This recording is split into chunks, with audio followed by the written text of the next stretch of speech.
Salutations and what's up? It's John F. Allen here, also known as the Original Media Man.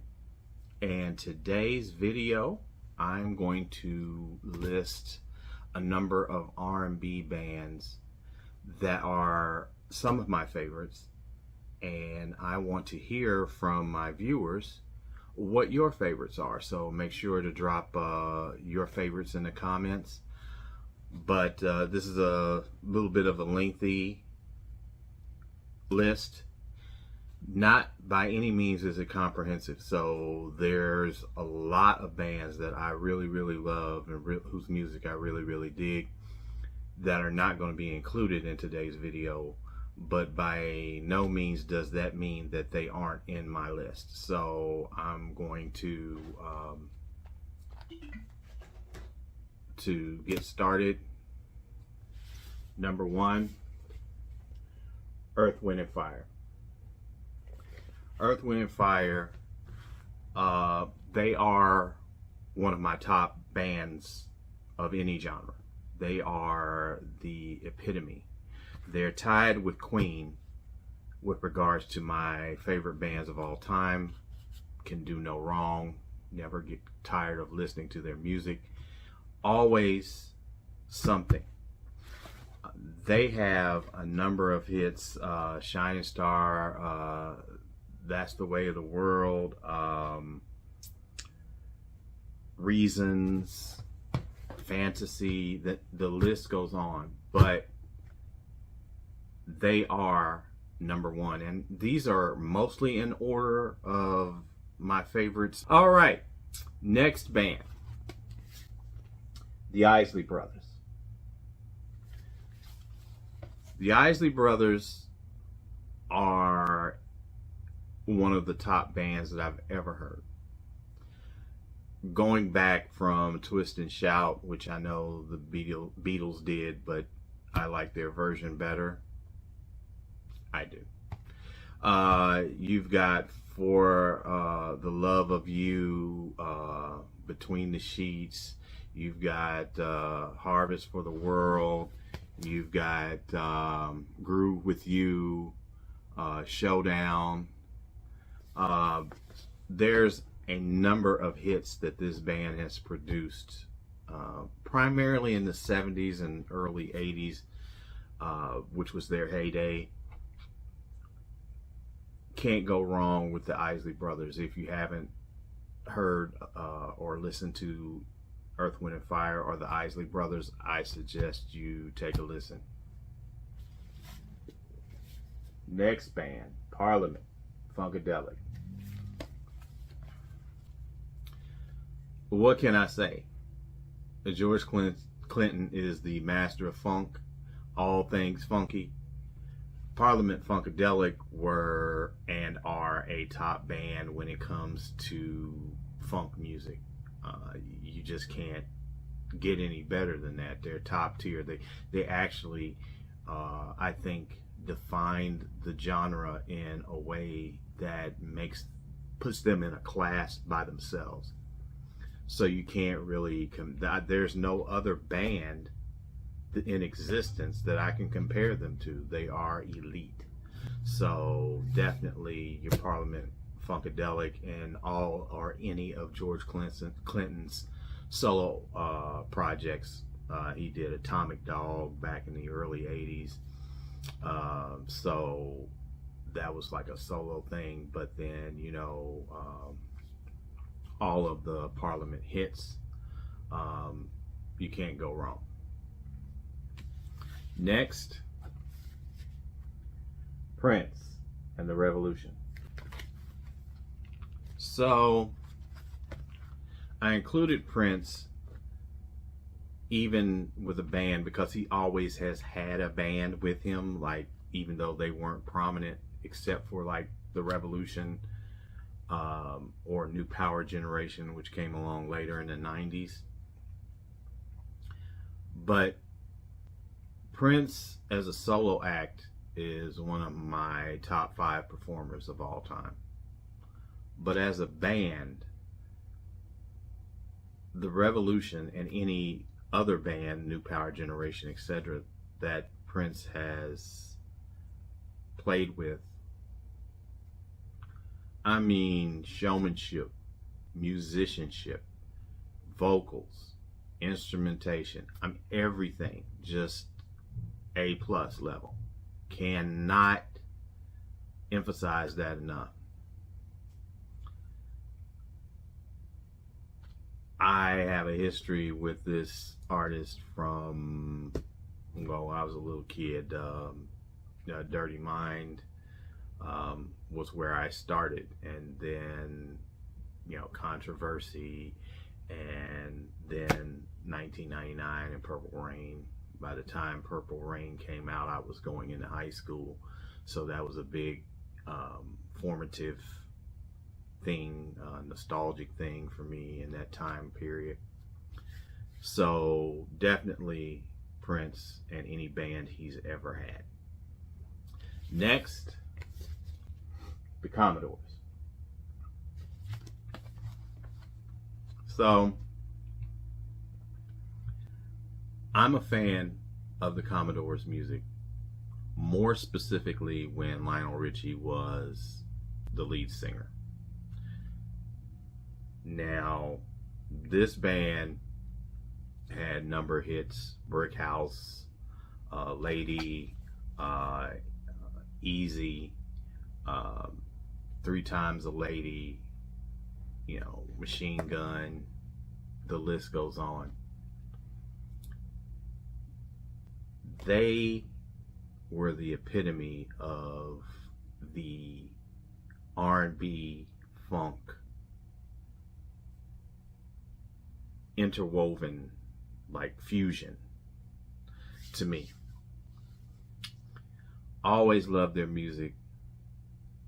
Lionel Richie's vocals were awesome, and I followed him even in his solo career, his first 3 albums.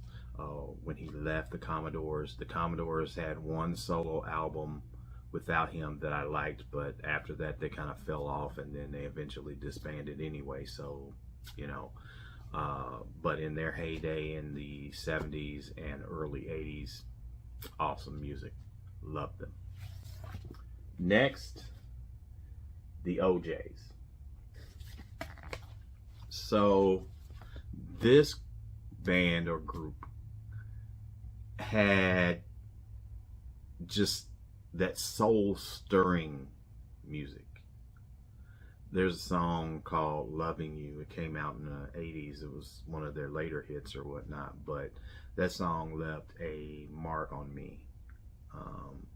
And then, of course, you had Family Reunion, For the Love of Money, you know, Backstabbers. From this album, you have Message in Our Music, Darling, Darling Baby. The hits go on and on. The O'Jays, I don't think they get enough credit for what they bring to music. I think that they're more popular with R&B enthusiasts than they are with general music enthusiasts, and I think that should change, even though I know that their music is really old. I think that a lot of people should listen to them and appreciate them a lot more than they are or have been. Next group band is the Jacksons. Now, my love of the Jacksons started when they were actually the Jackson 5 when I was a little kid. And, you know, Michael was the lead singer, and then they grew, and then they became the Jacksons when Randy joined the group, and then, you know, eventually Michael set out completely as a solo act, and he came back. Like for this album, he came back for the Victory Tour, and there's a big tour in the 80s, and that was their big thing. But, you know, other brothers did solo acts. I think of the members of this group, Michael and Jermaine had the most success. Michael having the most success of all the Jacksons ever, and everybody else, you know, he's in a class by himself. So, And you can't go wrong with the Jacksons. Even if you start with the Jackson 5, ABC, I'll Be There, and then you go into Heartbreak Hotel, with this, Can You Feel It, Torture, State of Shock, which is also has Mick Jagger. So you have a broad, you have 2 decades, spanning 2 decades, 70s and 80s, with this group and band, and they are legends. So there's nothing really left to say. Next, Cameo. Cameo, most people with pop music, they've heard of Candy or Word Up, and those are the go-to songs with the general listening public. But there's a lot more to this band than just those songs that came out in like the mid 80s. You have a lot of music: Alligator Woman, She's Strange, Saturday, at Better Days, just there's a multitude of songs that this band produced, and if you have not listened to them, I would suggest that you go back and take a listen. Next, the SOS Band. So the SOS Band,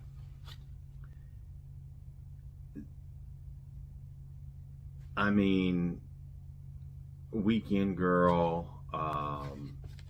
you've got Just Be Good to Me, Tell Me If You Still Care. There's a multitude of hits from this band, and they performed well. The lead vocalist, Mary, I can't remember her last, Mary Davis. Excellent voice.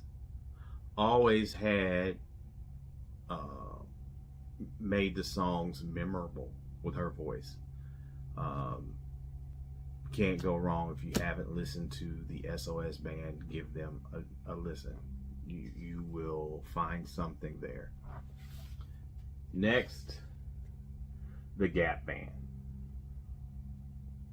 So one of my favorite songs from the Gap Band is Outstanding. I used to wear that song out, I don't know what it was about it. It was just mellow. Talked about a girl and her effect on the lead singer, Charlie Wilson, and the Wilson brothers. Most people know him as Uncle Charlie now because he took on this other persona, much like Ron Isley took on Mr. Big with younger generations or whatnot. And that's cool. I like it. I find this kind of neat. But when it comes to going back, Party Train, Yearning for Your Love, I mean, this is raw R&B from 70s and 80s. This is just, they're just transcendental. Just their music is fun, but there's also ballads that just make you think, make you feel, going in circles. Check that one out. Great stuff. Next, Atlantic Starr. Now I'm gonna make I don't have the album here, I should have pulled it, but another band on their caliber is Shalamar. and Shalimar and Atlantic Starr. Both of them awesome bands. Atlantic Starr, Circles, Let's Get Closer. Yeah, let's see, Secret Lovers. That was from the 80s. And another thing about this band, they switched lead singers. The original lead singer here,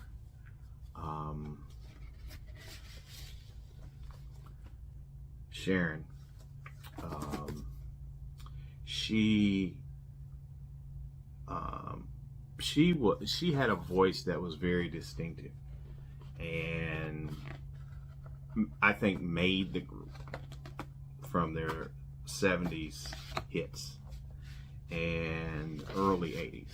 Mid 80s, Barbara Weathers took over vocals, and she was good, but she was no Sharon.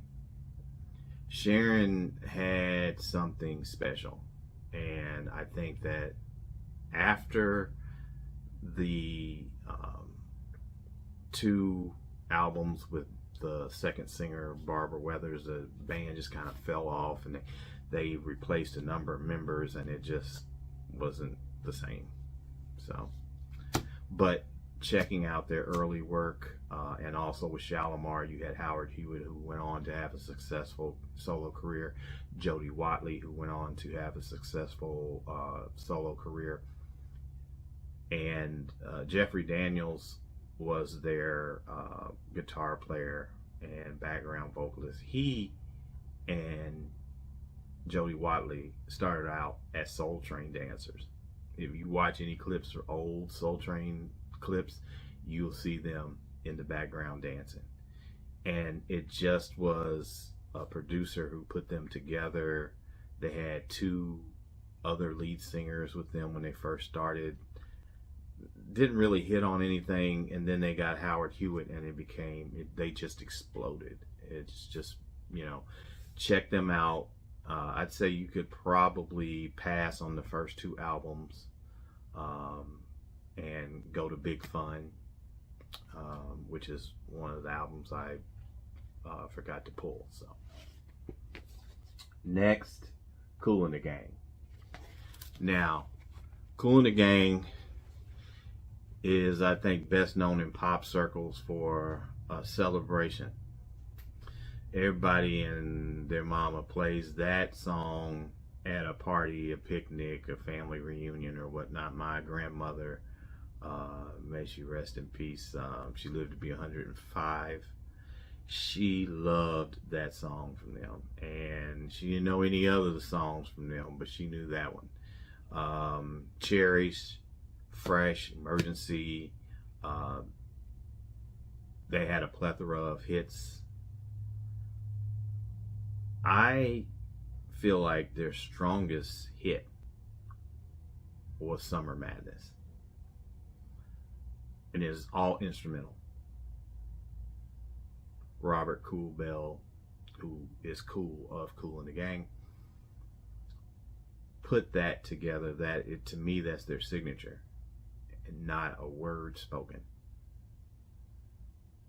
And of course, Will Smith went on to sample that in Summertime, but the original to me is always the best. So check out Kool and the Gang, Open Sesame. That had a few little vocals, but that was mainly instrumental. So a lot of their instrumental work, I think, was their strongest, and then it became more pop, which is cool because they had a lot of good ballads and hits on their albums afterwards. But I think, in my personal opinion, their instrumental music, which is how when they first started, that's some of their strongest work. Next up, we have The Whispers. So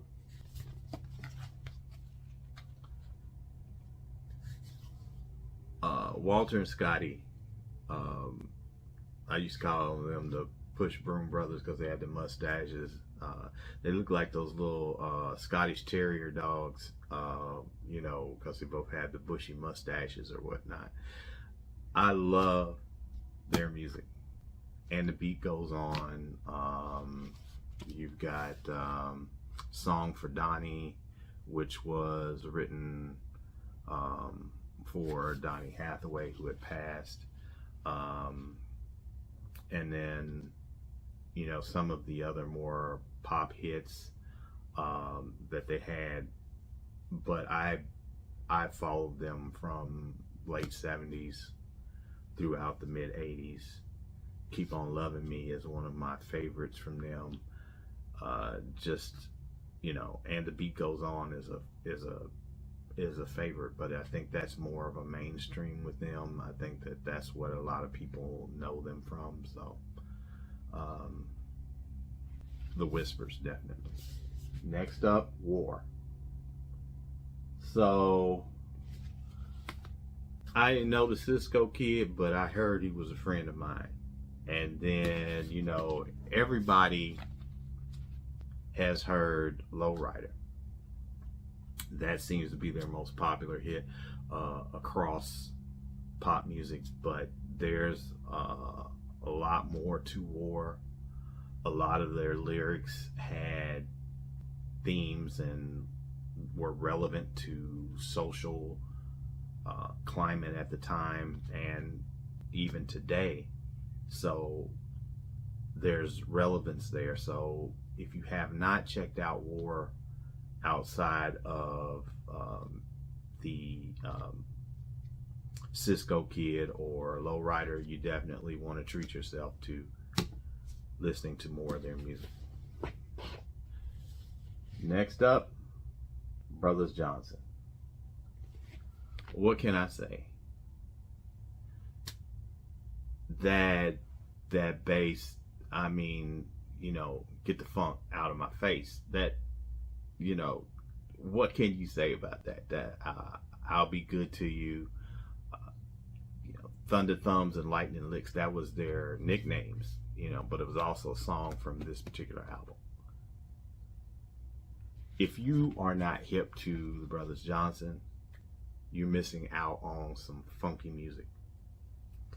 You want to go check them out as soon as you get through watching this video. Out of all the other people I've listed so far, go check them out. I hipped a buddy of mine to them, and he's just like, oh yeah, this is really, really cool. And, you know, check them out.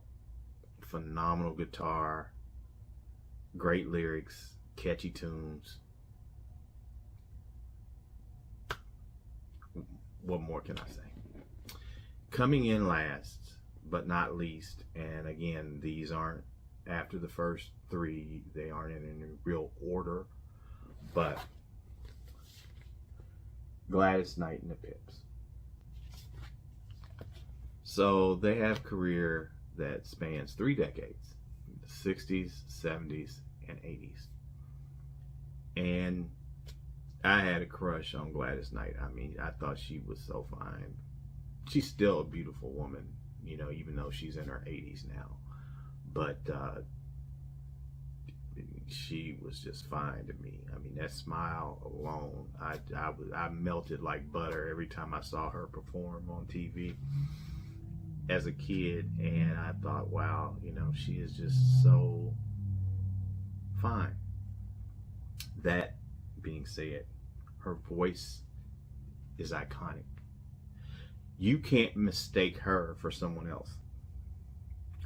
And that's one of the problems I have with a lot of the more modern music or whatnot. They don't have the soul. They don't have that distinctive voice that a lot of the past performers had. And Gladys Knight has a distinctive voice. And then with her brothers and the other Pips, you know, Bubba, you know, they had the dance steps back in the day, you know, and the showmanship, everything, you know, Midnight Train to Georgia, Grapevine, let's see, Get the Love, Taste of Bitter Love. Taste of Bitter Love was a real good one. It's an underrated track. So I suggest you Save the Overtime. That was very popular in the 80s. Most people with a pop music background, you know, are familiar with that particular track. But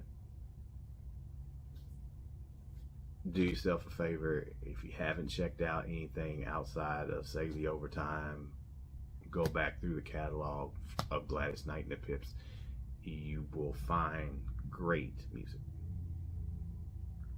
So that wraps up this video, and I would encourage you to like the video and click to subscribe for more videos that will be coming.